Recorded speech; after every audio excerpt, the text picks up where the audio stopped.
قیاس کیا جا رہا ہے کہ شاید اس سال کا رمضان ہی وہ سال ہوگا جس میں اس حدیث میں بیان کردہ واقعات پیش آئیں گے۔ آج ہم اس بارے میں بات کریں گے۔ اس ویڈیو میں آپ کو قیامت سے متعلق احادیث اور دیگر روایات بتائیں گے کہ قیامت کی کون کون سی نشانیاں سچ ہیں اور وہ دنیا پر ظاہر ہو چکی ہیں۔ مکمل معلومات کے لیے ہمارے ساتھ رہیے اور آپ سے گزارش ہے کہ ویڈیو کو آخر تک ضرور دیکھیے گا۔ ناظرین، آپ شاید نہ جانتے ہوں کہ آپ صلی اللہ علیہ وآلہ وسلم کا دنیا میں آنا بھی قیامت کی نشانی ہے۔ اس کی دلیل یہ ہے کہ آپ صلی اللہ علیہ وآلہ وسلم کی بعثت قیامت کی نشانیوں میں سے ایک نشانی ہے اور قرب قیامت پر دلیل ہے۔ آپ صلی اللہ علیہ وآلہ وسلم نے خاتم النبیین ہونے کی حیثیت سے یہ خبر دی ہے۔ اس پر نبی کریم صلی اللہ علیہ وسلم سے وارد کئی صحیح احادیث دلالت کرتی ہیں۔ سہل بن سعد سے روایت ہے، وہ کہتے ہیں کہ رسول اللہ صلی اللہ علیہ وآلہ وسلم نے فرمایا، میں اور قیامت اس طرح بھیجے گئے ہیں۔ آپ صلی اللہ علیہ وسلم نے اپنی تشہد اور درمیانی انگلی کے ساتھ اشارہ فرمایا۔ حضرت انس کی حدیث ہے، کہتے ہیں کہ رسول اللہ صلی اللہ علیہ وسلم نے فرمایا، میں اور قیامت اس طرح بھیجے گئے ہیں جیسے ان دو انگلیوں میں سے ایک کی دوسری پر برتری ہے۔ آپ نے سبابہ اور وسطی انگلی کو ملایا۔ امام قرطبی قیامت کی علامات بیان کرتے ہوئے کہتے ہیں کہ پہلی علامت خود نبی صلی اللہ علیہ وآلہ وسلم ہے، کیونکہ آپ نبی آخر الزماں ہیں۔ آپ کے اور قیامت کے درمیان کوئی نبی نہیں ہے۔ حافظ ابن رجب کا قول ہے، انہوں نے نبی صلی اللہ علیہ وآلہ وسلم کے اس فرمان کی جو صحیح مسلم میں موجود ہے کی تفسیر یوں کی ہے کہ آپ صلی اللہ علیہ وآلہ وسلم نے سبابہ اور وسطی انگلیوں کو ملایا، یعنی قیامت کا قرب زمانہ ایسا ہے جیسے سبابہ کی وسطی سے قربت ہے کہ آپ کی بعثت کے بعد آپ کے اور قیامت کے درمیان کسی دوسرے نبی کے آئے بغیر قیامت قائم ہوگی، جیسا کہ صحیح حدیث میں آپ صلی اللہ علیہ وسلم کا فرمان ہے، میں حاشر ہوں، لوگ قیامت کے دن میرے قدموں پر جمع کیے جائیں گے۔ معلوم ہوا کہ حاشر وہ ہے جس کے قدم پر لوگ قیامت کے دن جمع کیے جائیں گے، یعنی لوگوں کا اٹھنا اور ان کا جمع ہونا آپ کی بعثت کے بعد ہوگا، تو آپ رسالت اور اپنے عاقب ہونے کے ساتھ مبعوث ہوئے ہیں۔ لوگ اپنے حشر کے لیے اکٹھے کیے جائیں گے، عاقب وہ جو تمام انبیاء کے بعد آیا اور اس کے بعد کوئی نبی نہیں، گویا آپ کی بعثت علامت قیامت میں سے ہے۔ اللہ تعالیٰ کا فرمان سورہ قمر میں اس طرح ہے، قیامت قریب آ گئی اور چاند ہٹ گیا، یہ اگر کوئی معجزہ دیکھتے ہیں تو منہ پھیر لیتے ہیں اور کہتے ہیں کہ یہ پہلے سے چلا آتا جادو ہے۔ حافظ ابن کثیر اس آیت کی تفسیر میں فرماتے ہیں کہ بلا شبہ رسول اللہ صلی اللہ علیہ وآلہ وسلم کے زمانے میں یہ ہوا تھا، جیسا کہ یہ صحیح اسانید کے ساتھ احادیث متواتر میں وارد ہوا ہے۔ اس امر پر علماء کا اتفاق ہے کہ شق القمر نبی صلی اللہ علیہ وآلہ وسلم کے زمانے میں ہوا اور یہ آپ کے نمایاں معجزات میں سے ایک ہے۔ صحیح مسلم میں عبداللہ بن مسعود رضی اللہ عنہ سے مروی ہے کہ ایک دفعہ منی میں ہم نبی صلی اللہ علیہ وآلہ وسلم کے ساتھ تھے کہ اچانک چاند دو ٹکڑوں میں تقسیم ہو گیا، ایک ٹکڑا پہاڑ کے پیچھے اور دوسرا اس کے سامنے تھا، تو رسول اللہ صلی اللہ علیہ وسلم نے ہم سے کہا، گواہ ہو جاؤ۔ صحیح مسلم میں ہی حضرت انس کی حدیث نقل ہوئی ہے کہ اہل مکہ نے اللہ کے رسول صلی اللہ علیہ وآلہ وسلم سے مطالبہ کیا کہ آپ ان کو کوئی نشانی دکھلائیں، تو آپ نے ان کو چاند کا پھٹنا دکھا دیا۔ زجاج فرماتے ہیں، بعض مخالف ملت بدعتوں نے اس شق القمر کا انکار کیا ہے، یہ اس وجہ سے کہ اللہ تعالیٰ نے ان کے دلوں کو اندھا کر دیا، حالانکہ اس میں عقل کے لیے انکار ممکن نہیں، کیونکہ قمر اللہ کی مخلوق ہے اور وہ اس میں جو چاہے کرے، جیسا کہ آخر میں وہ اسے لپیٹ دے گا اور فنا کر دے گا۔ حافظ ابن حجر فرماتے ہیں کہ جمہور فلسفیوں نے شق القمر کا انکار کیا ہے، ان کی دلیل یہ ہے کہ آفاقی نشانیوں میں پھٹنا اور مل جانا درست نہیں۔ یہی رائے ان کی معراج کی رات آسمان کے دروازوں کے کھلنے کے بارے میں بھی ہے، اور اس کے علاوہ بھی قیامت کے دن سورج کو لپیٹنے کے متعلق بھی ان سے انکار منقول ہے۔ ان کا جواب یہ ہے کہ اگر وہ کافر ہیں تو اولاً دین اسلام کے ثبوت پر مناظرہ کریں، پھر وہ ان ماہرین کے ساتھ شریک ہو جائیں جو ان کے منکر ہیں، اور جب مسلمان بغیر تناقض کے اس کے بعض کو ثابت کر دے کہ قرآن میں قیامت کے دن پھٹنے اور مل جانے کے ثبوت پر انکار کا کوئی راستہ نہ ہو، تو یہ نبی کے معجزے کے واقع ہونے کو ثابت کرتا ہے۔ حجاز کی وہ آگ جس سے بصرہ میں اونٹوں کی گردنیں روشن ہو گئیں، نبی صلی اللہ علیہ وآلہ وسلم سے مروی احادیث وضاحت کرتی ہیں کہ سرزمین حجاز سے اس آگ کا نکلنا جس سے بصرہ شہر میں اونٹوں کی گردنیں روشن ہوئی علامت قیامت میں سے ہے۔ حضرت ابو ہریرہ رضی اللہ عنہ سے مروی ہے کہ بلا شبہ رسول اللہ صلی اللہ علیہ وآلہ وسلم نے فرمایا، قیامت قائم نہیں ہوگی یہاں تک کہ حجاز کی سرزمین سے آگ نکلے گی جس سے بصرہ میں اونٹوں کی گردنیں روشن ہو جائیں گی۔ امام نووی فرماتے ہیں مدینہ منورہ میں ہمارے زمانے 654 عیسوی میں حرہ میدان کے پیچھے شہر کے مشرقی جانب آگ نکلی اور وہ آگ بہت بڑی تھی۔ تمام شام اور شہر والوں کے نزدیک اس کا علم تواتر سے ہے، اور مجھے اس شخص نے آگ کے بارے میں بتایا جو اہل مدینہ میں سے ہے، وہاں موجود تھا۔ حافظ ابن کثیر فرماتے ہیں کہ شیخ شہاب الدین ابو شامہ جو اپنے زمانے میں شیخ المحدثین اور استاد المورخین تھے، نے ذکر کیا کہ 654 ہجری میں جمعے کے دن جمادی الاخر کے 5 تاریخ کو مدینہ منورہ کے بعض وادیوں میں ایسی آگ پھیلی جس کی لمبائی 4 فرسخ اور چوڑائی 4 میل تھی۔ وہ چٹانوں پر بہہ رہی تھی، یہاں تک کہ اس کی چٹانیں شیشے کی طرح ہو گئیں، پھر وہ سیاہ کوئلے کی طرح ہو گئیں۔ اس کی روشنی میں لوگ رات کے وقت تیمہ شہر جو مدینہ منورہ کے شمال میں 460 کلومیٹر کی دوری پر واقع ہے تک جاتے تھے، اور یہ آگ ایک ماہ رہی۔ اہل مدینہ نے اسے یاد رکھا ہے اور اس کے بارے میں اشعار بھی کہے ہیں۔ یہ آگ اس آگ کے علاوہ ہے جو آخری زمانے میں نکلے گی، لوگوں کو جمع کرے گی، ان کے ساتھ رات گزارے گی جہاں وہ رات گزاریں گے، اور ان کے ساتھ قیلولہ کرے گی جہاں وہ قیلولہ کریں گے۔ حافظ ابن حجر فرماتے ہیں وہ بات جو میرے لیے واضح ہوئی ہے وہی ہے جسے قرطبی وغیرہ نے سمجھایا ہے، لیکن وہ آگ جو لوگوں کو جمع کرے گی وہ تو دوسری آگ ہے۔ فتح الباری برزنجی اس آگ کا ذکر کرنے کے بعد فرماتے ہیں یہ آگ اس کے علاوہ ہے جو آخری زمانے میں نکلے گی، لوگوں کو ان کے محشر میں اکٹھا کرے گی، اس کے ساتھ رات گزارے گی اور قیلولہ کرے گی۔ اظہری فرماتے ہیں کہ کلام عرب میں فتنے کی بنیادی معنی آزمائش امتحان ہے۔ اس کے اصل اس قول سے ماخوذ ہے، میں نے سونے اور چاندی کو آگ میں پھینکا تاکہ ردی کی عمدہ سے تمیز ہو جائے۔ اسی سے اللہ تبارک و تعالیٰ کا فرمان ہے، ہاں یہ وہ دن ہے یہ آگ پر الٹے سیدھے پڑیں گے، یعنی وہ آگ میں جلائے جائیں گے۔ اور کبھی لفظ فتنہ قرآن کریم میں آزمائش امتحان کے معنی میں بھی آیا ہے، جیسا کہ اللہ تعالیٰ کا فرمان ہے، افسوس کیا لوگوں نے گمان کر رکھا ہے کہ ان کے صرف اس دعوے پر ہم ایمان لے آئے ہیں، ہم انہیں بغیر آزمائے ہوئے ہی چھوڑ دیں گے۔ ان سے اگلوں کو بھی ہم نے خوب جانچا، یقیناً اللہ تعالیٰ انہیں بھی جان لے گا جو سچ کہتے ہیں، اور انہیں بھی معلوم کر لے گا جو جھوٹے ہیں۔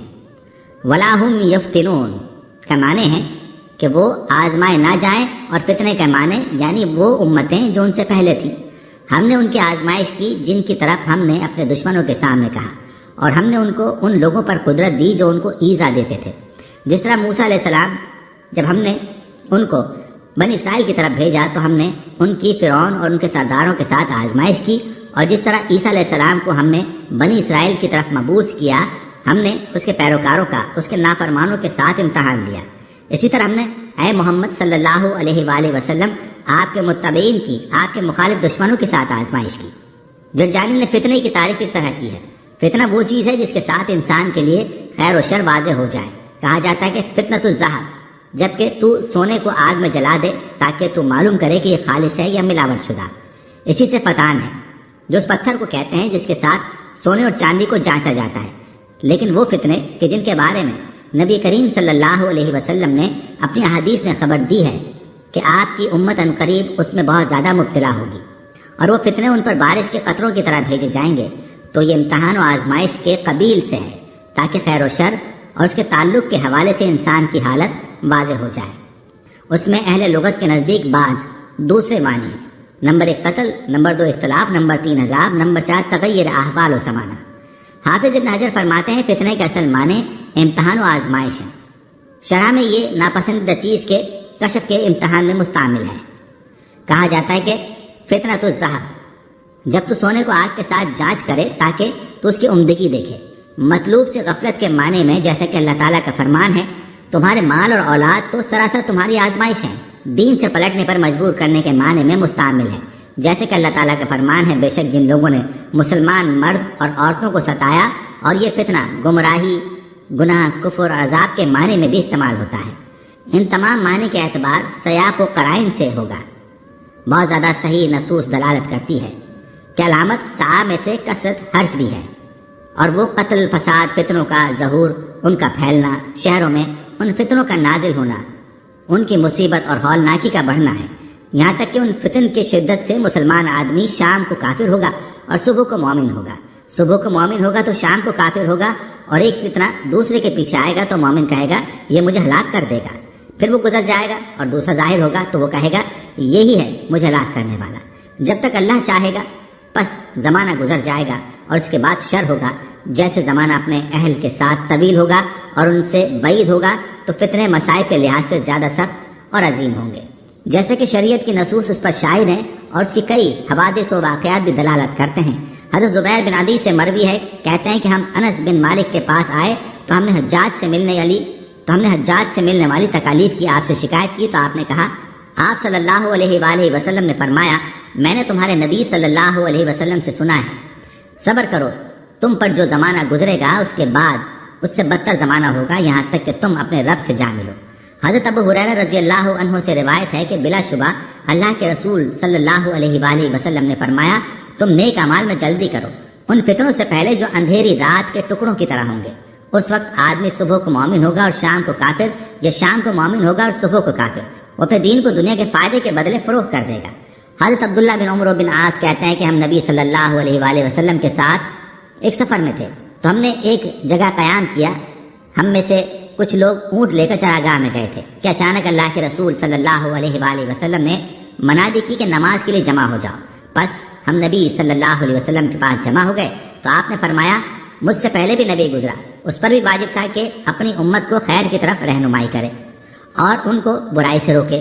اس امت کی عافیت اس کی ابتدا میں رکھی گئی ہے اور اس کے آخر میں لوگ آزمائش اور ناپسندیدہ امور کا سامنا کریں گے۔ کوئی فتنہ آئے گا تو اس کا بعض حصے کو خوشنما بنا دے گا، پھر فتنہ آئے گا تو مومن کہے گا یہ مجھے ہلاک کر دے گا، جب وہ گزر جائے گا تو مومن کہے گا کہ یہ میری ہلاکت کا باعث ہے۔ جو آدمی چاہتا ہے وہ جہنم سے بچ جائے اور جنت میں داخل ہو تو پھر اس کی موت اس حال میں آنی چاہیے کہ وہ اللہ اور یوم آخرت پر ایمان رکھتا ہو اور لوگوں سے ایسا سلوک کرے جس کی توقع وہ اپنے لیے کرتا ہے۔ نبی صلی اللہ علیہ وآلہ وسلم نے مسلمانوں کے ایسے امر کی طرف توجہ فرمائے جو لوگوں کو ان فتنوں، برائیوں اور گناہوں سے محفوظ رکھے، لہٰذا آپ نے ان کو حکم دیا کہ ان فتنوں سے اللہ کی پناہ پکڑو، اعمال صالحہ میں جلدی کرو، اللہ اور آخرت کے دن پر ایمان کامل اور مسلمانوں کی جماعت کو لازم پکڑنے کے ساتھ ان فتنوں سے دوری اختیار کرو۔ اس معنی میں نبی صلی اللہ علیہ وسلم کا یہ فرمان بھی ہے، تم ظاہری اور باطنی فتنوں سے اللہ تعالیٰ کی پناہ طلب کرو۔ حضرت حذیفہ سے روایت ہے، وہ کہتے ہیں کہ لوگ نبی صلی اللہ علیہ وآلہ وسلم سے خیر کے بارے میں سوال کرتے تھے اور میں شر کے بارے میں سوال کرتا تھا، اس ڈر سے کہ میں اس میں گرفتار نہ ہو جاؤں۔ میں نے کہا، اے اللہ کے رسول صلی اللہ علیہ وآلہ وسلم، بلا شبہ ہم جاہلیت کے شر میں تھے تو اللہ تعالیٰ ہمارے پاس اسلام کی خیر لائے، کیا اس خیر کے بعد بھی کوئی شر ہے؟ آپ نے ارشاد فرمایا، ہاں۔ میں نے کہا، پھر کیا اس شر کے بعد کوئی خیر ہے؟ آپ نے فرمایا، ہاں، اس میں کچھ خرابی ہے۔ میں نے کہا، کیا خرابی ہے؟ فرمایا، لوگ ہوں گے جو میری ہدایت کے علاوہ دوسری ہدایت حاصل کریں گے تو ان میں سے کچھ چیزیں پہچانے گا اور کچھ کا انکار کرے گا۔ میں نے کہا، اس خیر کے بعد کوئی شر ہے؟ فرمایا، ہاں، جہنم کے دروازوں کی طرف بلانے والے ہوں گے، جو ان کی دعوت کو قبول کرے گا وہ اسے جہنم میں پھینک دیں گے۔ میں نے کہا، اللہ کے رسول، ان کی کچھ صفات بیان فرمائیے۔ فرمایا، وہ لوگ ہمارے جیسے ہوں گے اور ہماری زبانوں کے ساتھ کلام کریں گے۔ میں نے کہا، اگر یہ وقت مجھ پر آ جائے تو آپ مجھے کیا حکم دیتے ہیں؟ فرمایا، مسلمانوں کی جماعت اور امام کو لازم پکڑو۔ میں نے کہا، اگر ان کی جماعت اور امام نہ ہو تو فرمایا، ان تمام فرقوں سے الگ رہو اور کسی درخت کی جڑ کو مضبوطی سے پکڑ لے یہاں تک کہ تجھے موت آ جائے اور تو اسی حال میں ہو۔ ناظرین، قرب قیامت میں جھوٹے دجال بھی کثیر تعداد میں نکلیں گے، جیسا کہ روایت میں کہ قیامت کی علامات اور نشانیوں میں سے جھوٹے دجالوں کا نکلنا ہے جو نبوت کا دعویٰ کریں گے اور اپنے سرکردہ قائد کے ساتھ فتنے کو ہوا دیں گے۔ نبی اکرم صلی اللہ علیہ وآلہ وسلم نے خبر دی ہے کہ ان کی تعداد 30 کے قریب ہے۔ فرمایا، قیامت قائم نہیں ہوگی یہاں تک کہ 30 کے قریب جھوٹے دجال نکلیں گے، ان میں سے ہر ایک گمان کرے گا کہ وہ اللہ کا رسول ہے۔ اس نشانی کا وقوع ثابت ہوا اور یہ قیامت کی علامت میں سے ہے۔ قدیم اور جدید زمانے میں بہت سے مدیان نبوت نکلے ہیں اور یہ بعید نہیں کہ جھوٹے کالے دجال کے ظاہر ہونے تک ابھی اور بھی دجال ظاہر ہوں۔ ہم دجال کے فتنے سے پناہ مانگتے ہیں۔ ایک اور روایت میں آتا ہے کہ نبی مکرم صلی اللہ علیہ وآلہ وسلم نے ایک دن خطبہ دیا۔ فرمایا، بلا شبہ اللہ کی قسم، قیامت قائم نہیں ہوگی یہاں تک کہ 30 جھوٹے نکلیں گے، ان میں سے آخری جھوٹا کانا دجال ہوگا۔ حضرت صوبان رضی اللہ عنہ سے روایت ہے کہ اللہ کے رسول صلی اللہ علیہ وآلہ وسلم نے فرمایا، قیامت قائم نہیں ہوگی یہاں تک کہ میری امت کے کچھ قبائل مشرکین سے مل جائیں گے اور وہ بتوں کی پوجا کریں گے، اور بلا شبہ میری امت میں 30 جھوٹے ہوں گے، ان میں سے ہر ایک گمان کرے گا کہ وہ نبی ہے اور میں خاتم النبیین ہوں، میرے بعد کوئی نبی نہیں۔ ناظرین، ماضی میں ان لوگوں کی ایک بہت بڑی تعداد ظاہر ہوگی۔ نبی صلی اللہ علیہ وسلم کی آخری حیات میں اسود انسا نے یمن میں دعوی نبوت کیا۔ اس لحاظ سے یہ اسلام میں اللہ کے رسول صلی اللہ علیہ وآلہ وسلم کے عہد میں پہلا مرتد ہے۔ اسود اسنی کے جنگجو ساتھی بھی متحرک ہوئے اور وہ یمن کے تمام حصوں پر قابض ہو گئے۔ اس کے بعد نبی صلی اللہ علیہ وآلہ وسلم کو اس واقعے کا علم ہوا تو آپ نے وہاں مسلمانوں کی طرف پیغام بھیجا، جس میں آپ نے انہیں دشمنوں کے سامنے کھڑا ہونے اور ان سے لڑائی کرنے پر ابھار رہے تھے۔ تو مسلمانوں نے اس پر لبیک کہا اور اسی جگہ اسود کی بیوی کے تعاون سے اسے قتل کیا، کہ جس سے اسود نے اس کے خاوند کے قتل کے بعد زبردستی شادی کر لی تھی، حالانکہ وہ اللہ اور اس کے رسول صلی اللہ علیہ وآلہ وسلم پر ایمان لانے والی تھی۔ اسود کے قتل ہونے سے اسلام اور اہل اسلام کو غلبہ حاصل ہوا۔ انہوں نے نبی صلی اللہ علیہ وآلہ وسلم کو اس بارے میں خط لکھا۔ اس رات آسمان سے بھی آپ کو خبر آ گئی تو آپ نے اپنے صحابہ کو خبر دی۔ اس جھوٹے نبی کے ظہور سے لے کر اس کے قتل تک 3 ماہ کا عرصہ ہے، اور ایک قول کے مطابق یہ وقفہ 4 ماہ کا تھا۔ اور ان جھوٹے مدیان نبوت میں سے طلحہ بن خولد اسدی ہے، جو 9 ہجری کو بنو اسد کے وفد میں نبی صلی اللہ علیہ وآلہ وسلم کی حیات میں نبوت کا دعویٰ کر دیا۔ تو زرار بن ازرو اس کی طرف متوجہ ہوئے، جو کہ بنی اسد پر عامل تھا۔ انہوں نے لوگوں کو مرتد کے خلاف کھڑے ہونے کا حکم دیا، لہذا طلحہ کی قوت کمزور ہو گئی اور اس کا مواخذہ کرنے کے علاوہ کوئی چارہ نہ بچا۔ اس پر تلوار چلائی گئی، لیکن تلوار نے اس پر کوئی اثر نہ کیا، تو لوگوں کے درمیان یہ اس حیثیت سے مشہور ہوا کہ تلوار اس پر اثر نہیں کرتی، لہذا اس کی جمعیت زیادہ ہو گئی۔ نبی مکرم صلی اللہ علیہ وسلم کی وفات ہوئی اور لوگ ابھی اس روش پر قائم تھے۔ جب حضرت ابوبکر نے امر خلافت کا قلمدان سنبھالا تو خالد بن ولید کی قیادت میں اس کی طرف لشکر بھیجا۔ دونوں لشکروں کا ٹکراؤ ہوا، طلحہ کا لشکر ہزیمت سے دوچار ہوا تو وہ اپنی بیوی کے ساتھ ملک شام کی طرف بھاگ گیا۔ پھر اس کے بعد وہ اسلام لے آیا اور اس کا اسلام بہتر ہو گیا۔ وہ مسلمانوں کے لشکر سے جا ملا اور بڑی جاں پہچانی کے ساتھ اللہ کے راستے میں جہاد کیا۔ ان جھوٹے مدیان نبوت میں سے مسلمہ بن کذاب بھی تھا، جو بنو حنیفہ کی جماعت کے ساتھ ہجری کے 9ویں سال وفد کے ساتھ نبی صلی اللہ علیہ وآلہ وسلم کے پاس آیا۔ وفد کے یمامہ جانے کے بعد یہ اللہ کا دشمن مرتد مشہور ہوا اور اس کا دعویٰ تھا کہ تاریکی میں اس کے پاس وحی آتی ہے۔ اس کی طرف سیدنا ابوبکر نے خالد بن ولید، اکرمہ بن ابی جہل اور شرحبیل بن حسنہ کی سرپرستی میں لشکر بھیجا، تو مسلمہ نے اپنے لشکر کے ساتھ ان کا سامنا کیا۔ اس کے پاس 40,000 جنگجو تھے۔ ان کے درمیان فیصلہ کن معرکہ ہوا، جس میں مسلمہ اور اس کے لشکر کو شکست ہوئی۔ مسلمہ بحشی بن حرب کے ہاتھوں قتل ہوا۔ حق کو غلبہ حاصل ہوا اور علم توحید اور غیر قوم سے بہت سے لوگ اس کے گرد جمع ہو گئے۔ ارد گرد کے قبائل اس سے مل گئے، حتیٰ کہ یہ بنو تمیم تک پہنچ گئی اور ان سے معاہدہ کیا۔ اس نے پیش قدمی کو جاری رکھا، یہاں تک کہ وہ یمامہ گئی اور وہاں مسلمہ اور اس کے ساتھیوں سے ملی۔ مسلمہ سے شادی رچائی اور جب مسلمہ کا قتل ہوا تو اپنے شہر واپس چلی گئی اور اپنی قوم بنی تغلب پذیر ہو گئی۔ اس کے بعد وہ اسلام لے آئی اور اس کا اسلام بہتر ہوا۔ پھر وہ بصرہ منتقل ہوئی اور وہیں اس کی وفات ہوئی۔ تابعین اور معبد کے زمانے میں مختار بن ابی عبید ثقفی کا ظہور ہوا، جو اولاً شیعت کے تعارف سے نمایاں ہوا، تو شیعوں کی ایک بہت بڑی جماعت اس سے مل گئی۔ یہ محمد بن حنیفہ کی امامت کا قائل تھا اور لوگوں کو اس کی طرف دعوت دیتا تھا اور دعویٰ کرتا تھا کہ جبریل اس پر نازل ہوتا ہے۔ یہ کوفہ اور اسے گرد نواح پر غالب آ گیا۔ اس نے کوفہ میں ہر اس شخص کو قتل کر دیا جس نے میدان کربلا میں سیدنا حسین بن علی رضی اللہ عنہ سے جنگ کی تھی۔ اس کے اور مصعب بن زبیر کے درمیان متعدد مارکے بپا ہوئے۔ آخرکار ایک مارکے میں اسے شکست ہوئی اور مصعب کو غلبہ حاصل ہوا، لہٰذا مختار قتل ہوا اور مسلمانوں کو اس خبر سے خوشی ہوئی۔ دوستو، لونڈی کا اپنے مالک کو جنم دینا اور برہنہ پا، برہنہ بدن اور بکریوں کے چرواہے گڈریے بلند قامت عمارتوں پر فخر کریں گے۔ یہ ہیں قیامت کی وہ نشانیاں جن کی رسول اللہ صلی اللہ علیہ وآلہ وسلم نے خبر دی ہے۔ ان میں سے بعض ظاہر بھی ہو چکی ہیں جو درج ذیل ہیں۔ لونڈی کا اپنی مالکہ یا مالک کو جنم دینا، لوگوں کا بلند قامت عمارتوں پر فخر کرنا، جھونپڑیوں میں زندگی گزارنے والے اونٹوں اور بکریوں کے چرواہوں کا اپنے گھروں کی تزئین و آرائش میں لگ جانا۔ مذکورہ علامات کی نشاندہی حدیث جبریل سے ہوتی ہے۔ جب جبریل نے حضور کی مجلس مبارک میں حاضر ہو کر اسلام، ایمان، احسان اور قیامت کے متعلق دریافت فرمایا تھا، چنانچہ جبریل نے آپ سے قیامت کے ظہور کے متعلق سوال کیا۔ آپ نے فرمایا اس مسئلے میں مسئول سائل سے زیادہ جانتا ہے۔ تو پھر جبریل امین فرمانے لگے کہ اس کی نشانیوں سے ہی آگاہ کر دیجئے۔ تو آپ نے فرمایا کہ لونڈی مالکہ کو جنم دے گی۔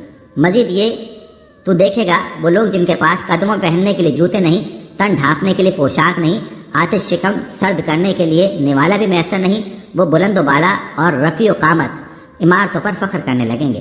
صحیح مسلم۔ اس حدیث میں علامت قیامت کے حوالے سے جو بات قابل ذکر کی گئی ہے، اس کا مطلب یہ کہ حالات اور قدریں تبدیل ہو جائیں گی۔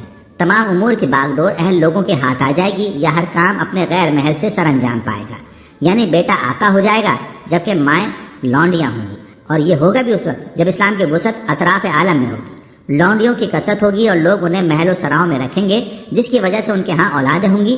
چنانچہ اس معنی میں آدمی اپنی ماں کا مالک ہوگا، کیونکہ ماں تو اس کے باپ کی لونڈی تھی، اور باپ کی ملکیت تو اس کی اولاد بیٹا بیٹی کی طرف لوٹتی ہے، اور وہ باپ کے حسب نسب میں شریک ہوتا ہے۔ اسی طرح برہنہ پاؤں برہنہ بدن گڈریوں سے مراد وہ جاہل اور ظالم لوگ ہیں جن کے مالدار ہونے کی وجہ سے اقتدار بدل جائیں گے اور وہ لوگوں کے لیڈر بن بیٹھیں گے۔ بلند و بالا عمارتیں بنانے میں فخر محسوس کریں گے، بلکہ اسے بجائے فخر و غرور ٹھہرا کر اس میں مسابقت کرنے کی کوشش کریں گے۔ علامہ محمود توجیری فرماتے ہیں، عمارتوں میں فخر و غرور سے مراد ہے کئی منزلہ اور سر بکف گھر تعمیر کریں گے جو بڑے خوبصورت مزین آراستہ اور مضبوط بنیادوں والے ہوں گے۔ مزید یہ کہ بڑے وسیع اور کثیر المجالس ہوں گے۔ یہ سب ہمارے زمانے میں ہو رہا ہے، جس سے برہنہ پا اور برہنہ لوگوں کے پاس مال و دولت کی فراوانی اور دنیا کی فراوانی آئی ہے۔ علامہ حافظ ابن حجر فرماتے ہیں، اگرچہ اس حدیث کے مفہوم میں سلف و خلف کے ہاں اختلاف ہے، لیکن ابن تین فرماتے ہیں کہ اس میں 7 طرح کے اقوال کا اختلاف ہے، لیکن وہ سب آپس میں ملتے جلتے ہیں۔ خطابی فرماتے ہیں، اسلام کی وسعت سے مراد اہل اسلام کا سرزمین شرک پر غلبہ ہے۔ ان کی اولادوں کو قید کرنا، اس وقت جب کوئی شخص لونڈی کا مالک بن کر اس سے بچہ پیدا کرے گا تو وہ بچہ اس لونڈی کا مالک ہوگا، کیونکہ وہ اس کے مالک کا بیٹا ہے۔ امام نووی فرماتے ہیں کہ اکثر علماء نے اگرچہ یہی رائے اپنائی ہے، لیکن مجھے اس رائے کو تسلیم کرنے میں تعمل ہے، کیونکہ جب بات آپ نے فرمائی تھی یا اسلام کا آغاز تھا تو اس وقت لونڈیاں مسلمانوں کے لیے بچے جنم دے رہی تھیں، جبکہ حدیث کا سیاق کلام ایسی بات کی طرف اشارہ کر رہا ہے جو ابھی ہوئی نہیں بلکہ قرب قیامت میں واقع ہوئی ہے۔ دوسرا قول یہ ہے کہ مالکائیں ایسی ماؤں کو فروخت ہوں گی جو اولاد والی ہوں گی۔ یہ کام اتنی کثرت سے ہوگا کہ بادشاہوں کی عادت بن جائے گی کہ اولاد والی لونڈیاں خریدیں۔ ایسے ہی لاشعوری میں بیٹا اپنی ماں کو خریدے گا۔ واضح ہے کہ قیامت کے نزدیک یہ 2 وجہ سے ہوگا، یا تو جہالت کی بنیاد پر ہوگا کہ لوگوں کو یہ پتہ ہی نہیں ہوگا کہ بچوں والی مائیں فروخت کرنا حرام ہے، یا پھر دوسرا یہ کہ لوگ احکام شریعہ کے مذاق اڑانے کی خاطر یوں کریں گے۔ تیسری رائے یہ ہے کہ یہاں قیامت سے پہلے حالات کی خرابی کی طرف اشارہ ہے۔ نووی فرماتے ہیں کہ اولاد کی ماؤں کے ساتھ سلوک کا مفہوم متعین کرتے ہوئے اس پر محمول نہ کیا جائے کہ جائز بیٹا ہی اپنی ماں کو خریدے گا، بلکہ ان کے علاوہ صورتوں میں بھی اسے تصور کیا جائے گا۔ وہ اس طرح کے لونڈی رفیق کے نکاح یا زنا کی وجہ سے ایک ایسے آزاد کو جنم دیتی ہے، ایسا آزاد جو کہ اس کے حقیقی مالک سے نہیں ہے۔ پھر لونڈی کو دونوں صورتوں میں جائز بے کرتے ہوئے فروخت کر دیا جاتا ہے۔ ایسے ہی اس کے فروخت ہونے کا سلسلہ چلتا رہتا ہے حتیٰ کہ اس کا بیٹا یا بیٹی اسے خرید لے گی۔ چوتھا قول یہ ہے کہ اولاد والدین کی بڑی نافرمان ہو جائے گی۔ بیٹا اپنی ماں کی توہین کرتے ہوئے ایسے پیش آئے گا جیسے مالک اپنی لونڈی سے پیش آتا ہے، اسے گالیاں دے گا، مارے گا اور خدمت لے گا۔ اسے مجازی طور پر مالک کہا گیا ہے، یا پھر یہ مراد ہوگی کہ مربی کا رب بن جائے گا، تو اس وقت اس حقیقت پر محمول کیا جائے گا۔ اپنے عموم کے اعتبار سے یہ بہترین توجیہ ہے، کیونکہ حدیث اس بات کی وضاحت کر رہی ہے کہ حالات خراب ہو جائیں گے، معاملات الٹ پلٹ ہو جائیں گے، اور مربی جس کی تربیت کی جاتی ہے خود وہ مربی تربیت کرنے والا ہو جائے گا۔ باقی رہی یہ بات کہ لوگ عمارتوں پر فخر کریں گے، تو وہ ہمارے زمانے میں ظاہر ہی ہے۔ لوگ کثرت مال کے سبب تزئین و آرائش کے ساتھ گھروں کو وسیع کرنے میں مسابقت کر رہے ہیں، حتیٰ کہ فقیر و ضرورت مند لوگوں نے بھی کئی منزلہ گھر بنا لیے ہیں، اس میں مسابقت بھی کر رہے ہیں۔ ناظرین، تمام باتیں جن کے صادق و مصدق نبی صلی اللہ علیہ وآلہ وسلم نے خبر دی تھی پوری ہو چکی ہیں، جیسے کہ عمر بن خطاب رضی اللہ عنہ کی حدیث سے واضح ہے، اور عبداللہ بن عباس رضی اللہ عنہ کی روایت میں بھی آتا ہے کہ جبریل نے آپ سے کہا کہ مجھے قیامت کے متعلق بتائیے، وہ کب آئے گی؟ تو آپ نے فرمایا، سبحان اللہ، 5 باتوں کو اللہ کے علاوہ کوئی نہیں جانتا، ہاں اگر تو چاہتا ہے تو قیامت کی علامتیں تیرے سامنے بیان کر دیتا ہوں۔ جبریل نے کہا، یا رسول اللہ صلی اللہ علیہ وآلہ وسلم، میرے لیے بیان کر دیجئے۔ تو آپ نے فرمایا، جب تو دیکھے کہ لونڈی نے اپنی مالکہ یا مالک کو جنم دیا ہے، اور تو دیکھے کہ بکریوں کے چرواہے عمارتیں بنانے میں فخر محسوس کر رہے ہیں، اور تو دیکھے کہ بھوکے برہنہ پا اور برہنہ بدن لوگ عوام لیڈر بن گئے ہیں، تو سمجھ لینا یہی قیامت کی علامتوں اور نشانیوں میں سے ہے۔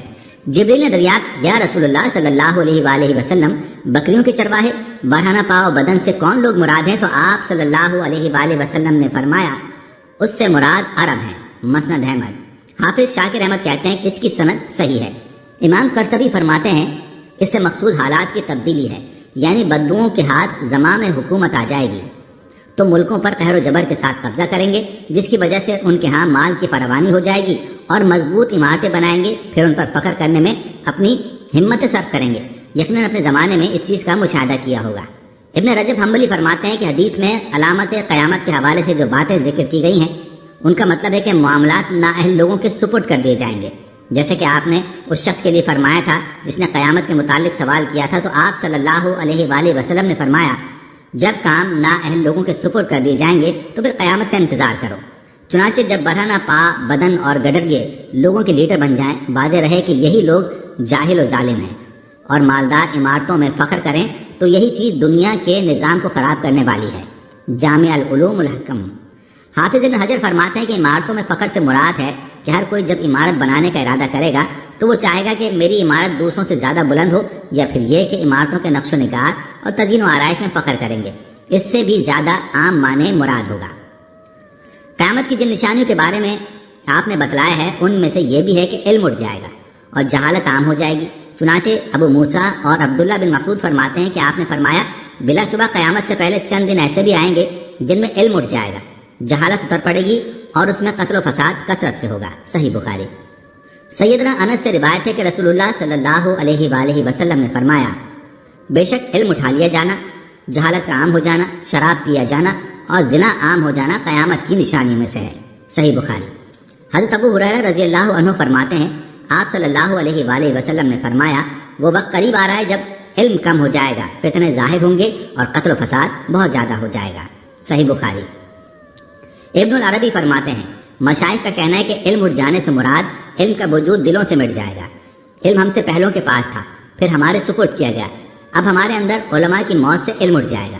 بعض علماء کا کہنا ہے کہ علم کے اٹھ جانے سے مراد ہے بے عملی، چنانچہ لوگ قرآن حفظ تو کریں گے لیکن اس پر عمل نہیں کریں گے۔ میرے نزدیک 3 طریقوں سے علم ختم ہوگا۔ ایک آدمی گناہ کا ارتکاب کرے گا، چنانچہ اس کے گناہوں کی وجہ سے اس سے علم ختم ہو جائے گا۔ نمبر 2، ایک آدمی قرآن کی قرأت کرے گا اور اس پر عمل نہیں کرے گا۔ نمبر 3، ایک عالم فوت ہوگا اس حال میں کہ اس کے علم سے کسی نے بھی کوئی نفع نہیں اٹھایا ہوگا۔ امام قرطبی اس کی شرح کرتے ہوئے فرماتے ہیں بے شک قیامت کی نشانیوں میں سے ہے کہ علم قلیل ہو جائے گا اور جہالت کثیر ہو جائے گی، چنانچہ قلت علم اور کثرت جہل تمام ممالک میں عام ہے۔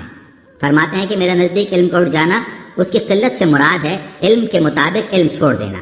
حافظ ابن حجر فرماتے ہیں یہ بھی کہا گیا ہے کہ نقص علم سے مراد کہ پوری دنیا کو نسیان لاحق کر دیا جائے گا، اور یہ بھی کہا گیا ہے کہ نقص علم سے مراد علماء کی موت، چنانچہ جب کوئی عالم فوت ہوگا تو اس کا جانشین پیدا نہیں ہوگا۔ اس طرح جن جگہوں سے علماء اٹھ جائیں گے وہاں سے علم بھی اٹھ جائے گا۔ فتح الباری۔ رفع علم اور کثرت کے بارے میں جتنی احادیث بھی آئی ہیں ان سے مراد علماء فوت ہو جائیں گے، صرف جاہل لوگ رہ جائیں گے، لوگ انہیں لیڈر بنائیں گے، وہ خود بھی گمراہ ہوں گے اور دوسروں کو بھی گمراہ کریں گے۔ عبداللہ بن عمرو بن عاص فرماتے ہیں میں نے رسول اللہ صلی اللہ علیہ وآلہ وسلم کو فرماتے ہوئے سنا بے شک اللہ تعالیٰ علم کو براہ راست نہیں اٹھا لے گا بلکہ وہ علماء کو قبض کرنے کے ساتھ علم کرے گا۔ روئے زمین میں کوئی بھی عالم نہیں رہے گا تو لوگ جہلا کو اپنا لیڈر بنائیں گے، ان سے سوال کریں گے، وہ بغیر علم کے فتوے دیں گے، چنانچہ وہ خود بھی گمراہ ہوں گے اور انہیں بھی گمراہ کریں گے۔ ابو امامہ باہلی سے روایت ہے کہ رسول اللہ صلی اللہ علیہ وآلہ وسلم حجت الوداع کے موقع پر اونٹ پر فضل بن عباس کے پیچھے سوار تھے، کھڑے ہو گئے اور فرمایا امامہ ابو باہلی فرماتے ہیں جب یہ آیت نازل ہوئی تو ہم آپ سے زیادہ سوال کرنا پسند نہیں کرتے تھے اور بچنے کی کوشش کرتے تھے۔ فرماتے ہیں کہ ایک دفعہ ہمارے پاس ایک عربی آیا، ہم نے اسے ایک چادر رشوت میں دی، اس نے پگڑی باندھ دی، میں نے اس کے دائیں جانب لٹکائے ہوئے پگڑی کے کپڑے کا حاشیہ بھی دیکھا، پھر ہم نے اس سے کہا کہ اس سے سوال کر، چنانچہ اس نے کہا اے اللہ کے نبی علم کیسے اٹھا لیا جائے گا جبکہ مصاحف ہمارے پاس ہے، ان سے ہم خود بھی سیکھتے ہیں، اپنے بچوں، عورتوں اور خادموں کو سکھلاتے ہیں۔ آپ نے اپنا سر مبارک اٹھاتے ہوئے فرمایا تیری ماں تجھے گم پائے، یہ یہود و نصارہ ہیں، کیا ان کے پاس مصاحف نہیں ہیں؟ ان کے باوجود ان کے انبیاء جو لے کر آئے تھے ان میں سے ایک حرف سے بھی ان کا تعلق نہیں۔ خبردار علم چلے جانے سے مراد علماء کا چلے جانا ہے۔ امام نووی رحمۃ اللہ علیہ فرماتے ہیں کہ عبداللہ بن عمر کی گزشتہ حدیث کے حوالے سے مراد یہ نہیں ہے کہ حافظ کے سینے سے مٹ جائے گا، بلکہ اس سے مراد ہے کہ علماء چل بسیں گے، لوگ جہلا کو لیڈر مانیں گے، وہ جہالت کے ساتھ فیصلے کریں گے، چنانچہ وہ خود بھی گمراہ ہوں گے اور لوگوں کو بھی گمراہ کریں گے۔ آج سے پہلے یہ بات کہی تھی وہ ہمارے وقت پر کیسے صادق آ رہی ہے۔ ابن بطال فرماتے ہیں اسی حدیث پر مشتمل قیامت کی جتنی علامات بیان کی گئی ہیں وہ سب خاص طور پر ہم نے اپنے زمانے میں دیکھ لی ہیں۔ چنانچہ ہم دیکھ رہے ہیں کہ علم کم ہو گیا ہے اور جہالت عام ہو گئی ہے، لوگوں کے دلوں میں بخیلی بڑھ گئی ہے، فتنے عام ہو گئے اور قتل و غارت کثرت سے ہونے لگی ہے۔ اس وجہ سے سلف طلب علم پر ابھارتے ہیں۔ عبداللہ بن مسعود رضی اللہ عنہ فرماتے ہیں، علم قبض ہونے سے پہلے لازمی حاصل کرو، اور اس کا قبض ہونا علماء کا چلے جانا ہے۔ تم پر عمل کرنا لازم ہے، بلا شبہ تمہارا کوئی ایک نہیں جانتا کہ کب وہ اس کا محتاج ہو جائے، لہذا تم پر علم حاصل کرنا لازم ہے۔ ہاں، گناہ و قریب سے بچ جاؤ۔ سیدنا ابو درداء رضی اللہ عنہ فرماتے ہیں، مجھے افسوس ہے کہ علماء جا رہے ہیں اور تمہارے جوہلا علم سیکھتے ہی نہیں۔ لوگوں، علم اٹھ جانے سے پہلے سیکھ لو، کیونکہ علم علماء کے چلے جانے سے اٹھ جاتا ہے۔ اس بات کا کلی مصداق ہمارے زمانے میں ظاہر ہو گیا ہے، چنانچہ علم تھوڑے سے لوگوں کے پاس ہی باقی رہ گیا ہے۔ حسبنا اللہ و نعم الوکیل۔ علم کے اٹھ جانے سے مراد دینی اور شرعی علم کا اٹھ جانا ہے، جیسا کہ آج ہمارے زمانے میں ہوا ہے۔ جہاں تک دینوی یا سائنسی علوم کی بات ہے تو اس میں روز بروز ترقی ہو رہی ہے اور دینوی مفادات سے متعلقہ علوم میں بہت سا اضافہ ہو چکا ہے۔ ناظرین، جہاں تک اس رمضان میں قیامت آنے کی خبریں گردش کر رہی ہیں تو اس کے بارے میں آپ کو بتاتے ہیں۔ ایک حدیث بیان کی جاتی ہے، حضرت ابو ہریرہ رضی اللہ عنہ سے روایت ہے کہ رسول اللہ صلی اللہ علیہ وسلم نے فرمایا، رمضان میں آواز ہوگی اور ذیقعد میں قبائل کی بغاوت ہوگی اور ذی الحجہ میں حاجیوں کو لوٹا جائے گا۔ دوسری روایت میں آتا ہے کہ رسول اللہ صلی اللہ علیہ وسلم نے فرمایا، رمضان میں ایک آواز سنائی دے گی، شوال میں شور شرابہ ہوگا اور ذیقعد میں قبائل کی باہمی کشمکش۔ اس سال حاجیوں کو لوٹا جائے گا اور مینا میں بڑا کشت خون ہوگا، بہت سے لوگ قتل ہو جائیں گے، وہاں اس وقت خون ریزی ہوگی جبکہ وہ جمرہ اور عقبہ میں ہوں گے۔ اس حوالے سے بہت سی روایات اور بھی آئی ہیں، جیسے کہ محمد علی رحمہ اللہ کا قول ہے کہ ہمارے مہدی دو نشانیاں ہیں جو زمین و آسمان کی تخلیق سے لے کر آج تک نظر نہیں آئیں۔ رمضان کی پہلی رات چاند کو گرہن لگے گا اور 15 رمضان کو سورج کو گرہن لگے گا۔ جب سے اللہ نے زمین و آسمان کو پیدا کیا ہے ایسا نہیں ہوا۔